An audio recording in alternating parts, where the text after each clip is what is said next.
There is a new social phenomena referred to as the filter bubble. It refers to the narrow views we develop when we rely on our filtered digital media for our information. Back during the 2016 election, I tried to get feeds from opposing views. I wanted to get a sense of all sides of the race. Google, YouTube would only show me content that was consistent with what side they thought I was on. I was being fed stuff I didn't need or want, and to see other content, I had to use separate devices and deliberately impersonate a separate individual with alternate views. Our media, in order to hold our attention, has chosen to presume we are all biased, to decipher our biases from our online behavior, and then affirm our biases by providing only similar biased information and shielding us from any information that the algorithms think we might disagree with, while censoring anything they might disagree with. This new system basically guarantees that the information we are getting is garbage. This is the first time in history that mass media can customize itself for every individual consumer, and they are being very clumsy and crude with this new capability.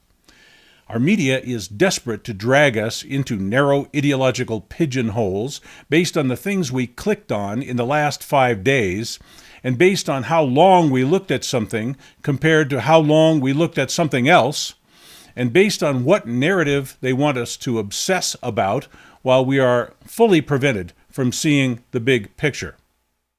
We are being instantly and constantly judged, classified, and isolated by experimental beta algorithms that use the simplistic logic that all we want is what we just had, and all we want to think about is what we just thought about.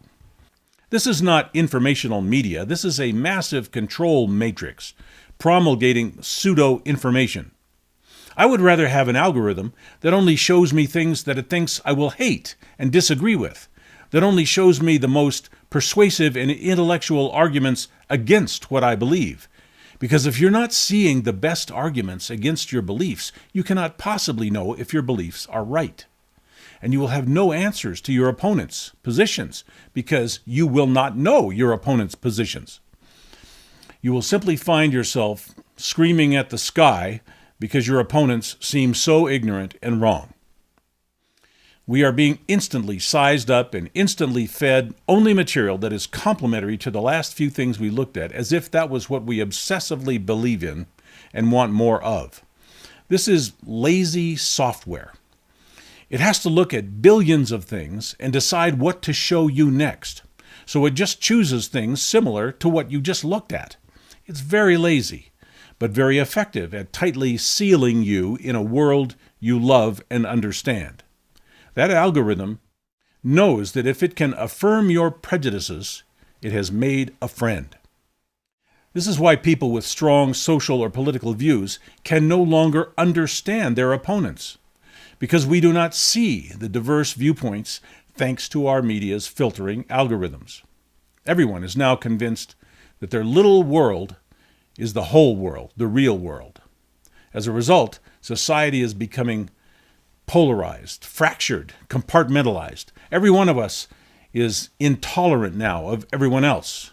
We are right, they are wrong, my cell phone tells me so. This will lead to civil war. There can be no other outcome when we can no longer see other people's viewpoints. When we are kept in ideological boxes, we turn into egocentric monsters, dangerously trapped in narrow viewpoints where other people look crazy to us for believing differently than ourselves. And we become arrogant in our righteousness. We become radicalized without knowing we are radical because our media insists on constantly telling us that we are normal and right no matter what side we happen to be on. People, due to our psychology, want validation. They want affirmation. We want to live blindly in the cushion of our prior beliefs and be surrounded by agreeable discourse. That is a basic flaw of our human nature. Our digital media knows this and exploits this no matter what the social consequences may be. The more that our media succeeds in holding our attention, the more it fails at fully informing us. And this is perfectly okay with media. Their revenue does not depend on informing us. Their revenue depends on holding our attention. Their notion of serving us is to create millions of different narrow fictional worlds for millions of different people to assure that none of us suffers the slightest intellectual challenge. I believe we need a national holiday called Embrace Your Opponent Day, where we listen to other actual human beings around us express their honest views instead of endlessly sucking on the tit of our algorithm-controlled gadgets and believing the rants of our semi-anonymous Facebook friends. Here's a trick to defeat the algorithms and diversify your informational sources. Think of a term that your opponent would use to denigrate you, and then use that as a search term. Suppose you were a Republican. You might use the search term, Democrats humiliate Republicans again, or just the term, Hillary victory. If you're a Democrat, search for the term, social justice warrior snowflakes humiliated again, or just the term, Trump victory. Go back and forth with the search terms until you force your media algorithms to show you something different. It may take a while for your algorithm to cope with this confusion. We may discover that the algorithms are actually incapable of transmitting diverse viewpoints at all. Our media may now be a hopeless trap of ignorance and permanent bias for anyone who uses it. When we're comfortable, we are stagnating. When we only see the things we agree with, we are intellectually rotting. Our digital devices are really like tiny pinhole windows, showing us little distorted fragments of reality that mimic our past keystrokes, clicks, and swipes. But the problem is not just that our gadgets show us too narrow a view. The problem is they control what we are allowed to see.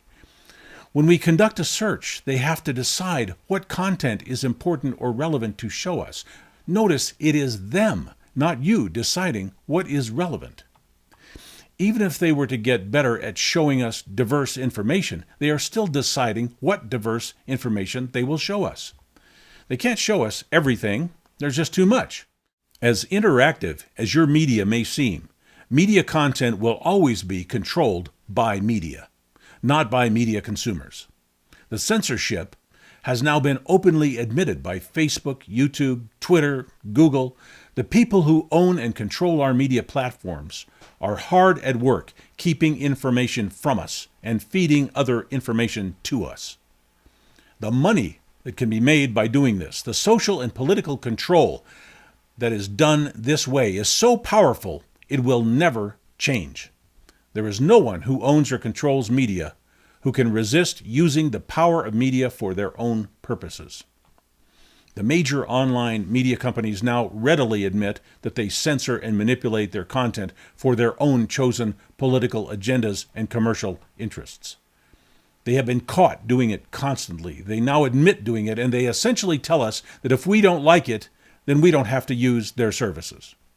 The fact that there are no longer any fair and balanced mainstream media outlets left is simply not a problem for any mainstream media outlets. If we don't demand and insist on media objectivity, journalistic integrity, and diverse informational content, then why should they bother? Digital media, your favorite digital mainstream hookup, is not a library. It is psychological placation. It is not an intellectual stimulator. It is a human dog run, a tightly fenced area where you can be kept under strict control, where the powers that be can always find you and can always know what you are thinking because they are telling you what to think. Until we get some better online services, the best we can probably do is put in crazy search terms, click on the most diverse content we can find, act like our enemies, try to throw the informational gatekeepers off as much as we can, and look for alternate independent digital platforms that respect our desperate need for full spectrum information. If we can't control our media, we should at least mess with it, hack it, or just turn it off once in a while.